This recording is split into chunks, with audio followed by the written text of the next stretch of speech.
नागपूरमध्ये सुरू असलेल्या संगणक परिचालक मोर्चातल्या एकाचा मृत्यू अशक्तपणामुळे प्रकृती बिघडून झाला मृत्यू।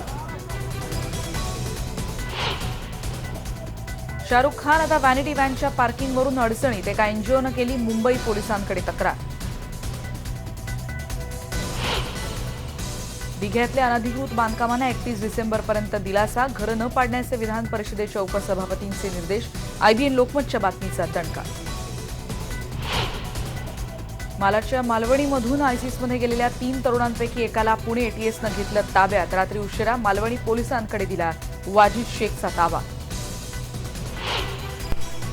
छगन भुजबळ यांना ईडीचा दे धक्का, महाराष्ट्र सदन घोटाळा प्रकरणी 110 कोटींची मालमत्ता जप्त। बाल गुन्हेगारी सुधारणा विधेयक राज्यसभेत काल झालं मंजूर। आता 16 वर्षांच्या गंभीर गुन्हेगारांनाही प्रौढांप्रमाणेच होणार शिक्षा। निर्भया प्रकरणानंतर अखेर कायदा बदलला। पंतप्रधान नरेंद्र मोदी आजपासून 2 दिवसांच्या रशिया दौऱ्यावर, अणुऊर्जा आणि संरक्षण क्षेत्रात होणार महत्त्वाचे करार।